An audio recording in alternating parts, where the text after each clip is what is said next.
Welcome to you in the knowledge and entertainment चैनल। Question है, explain political impacts of globalisation. Yesterday, in the previous video, we have learned about the impacts of globalization in India. Now we will learn about the political impacts of globalization. Political impacts of globalization क्या है? Following are the main political impacts of globalization. First, globalization has shifted the power to regulate certain activities from governments to international institutions. Globalisation ने क्या किया है? पावरें shift कर दी हैं। कहाँ से? To regulate certain activities from governments. Government की कुछ पावर्स को रेगुलेट किया है टू इंटरनेशनल इंस्टीट्यूशंस। अपनी गवर्नमेंट, जो किसी देश की जो गवर्नमेंट है, उसकी पावर्स शिफ्ट हो गई हैं इंटरनेशनल इंस्टीट्यूशंस में, which are indirectly controlled by the multinational activities. अब ये मल्टीनेशनल एक्टिविटीज़ से किसी स्टेट की, किसी देश की, किसी कंट्री की एक्टिविटीज़ कंट्रोल हो रही हैं। सेकंड इम्पैक्ट है the international organisations like world trade organisation. International organisation जैसे वर्ल्ड ट्रेड ऑर्गेनाइजेशन है, framed rules and regulations for all countries. ये क्या करती है? रूल बनाती है। किसके लिए? Framed rules and regulations for all countries, सभी कंट्रियों के लिए। Third, the governments at time are force to change the laws. और गवर्नमेंट जो है उसको फोर्स किया जाता है कि वो लॉज को चेंज करे and constitutions in accordance with the private sector. और जैसे प्राइवेट सेक्टर चाहते हैं, प्राइवेट सेक्टर के हिसाब से वो अपनी कॉन्स्टिट्यूशंस को चेंज करे। This is the third impact of the political impact of the globalisation. Some governments are free force to do away with certain rules and regulations. कुछ गवर्नमेंट्स को फोर्स किया जाता है कि वो कुछ ऐसे रूल्स को हटा दें, ऐसे रूल्स को ना लगाएं, and regulations which safeguards the rights of the working people and environment. जिससे वर्किंग लोग हैं, जो कामगार लोग हैं, और जो इन्वायरमेंट है वो अफेक्ट ना हो, अपने हिसाब से वो रूल्स बनाएं।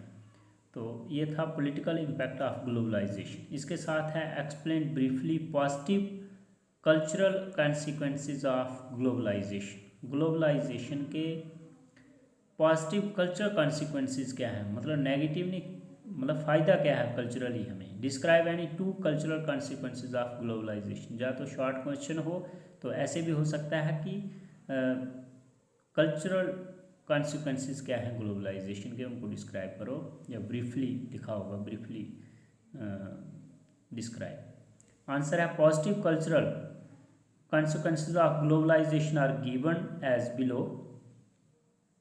Globalization has increased social mobility and it has strengthened the bonds of universal brotherhood. Globalization से क्या हुआ है? सोशल मोबाइलिटी जो है वो बढ़ गई है, and it has strengthened the bonds of universal brotherhood. Universal brotherhood के जो बॉन्ड हैं वो स्ट्रेंथन्ड हुए हैं, मजबूत हुए हैं। कहने का मतलब आज हम दुनिया में यूनिवर्सल ब्रदरहुड हो रहा है। जो एक देश में होता था, अब पूरी दुनिया में हमारी जान पहचान बढ़ रही है, और हमारा जो है वो कल्चरली सोशली लिंक बढ़ रहे हैं। Second, globalisation has almost enriches every culture.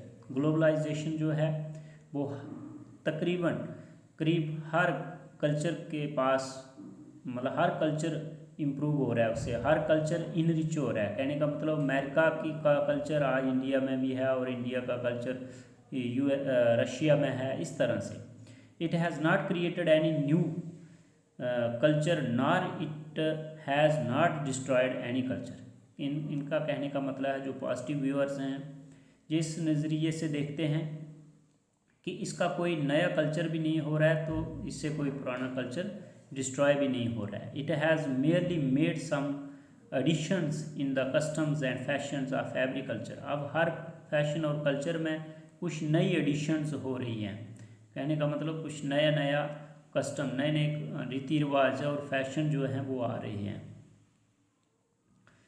इसके बाद है कल्चर आर नॉट स्टेटिक। अब देखिए कल्चर जो है वो स्टेटिक नहीं रहता है, ये तो चेंज होता रहता है, एक जैसा नहीं है, बट चेंजेबल है, चेंज होता है, स्टैटिक तो रहता नहीं है। With the change of time, क्योंकि टाइम आने पे कल्चर भी चेंज हो जाता है। Due to globalisation each culture has influenced other cultures, और ग्लोबलाइजेशन से एक कल्चर दूसरे कल्चर को प्रभावित करता है। फोर्थ है इंटरेक्शंस अमंग डिफरेंट कल्चर्स। अब अलग अलग कल्चर्स के बीच में इंटरेक्शंस होती हैं। एक has enlarged our likes and dislikes, हमारी इससे लाइक्स और डिसलाइक्स बढ़ती हैं, इनलार्ज होती हैं। For example globalisation has brought wire burger, हाँ yes, for example globalisation has brought burger and pizza to India. अब जैसे इंडिया का ये कोई इंडियन डिश नहीं है बर्गर और पिज़्ज़ा, लेकिन ये ग्लोबलाइजेशन से जो है ये हमारे कल्चर में शामिल हुआ है। तो इस थैंक यू।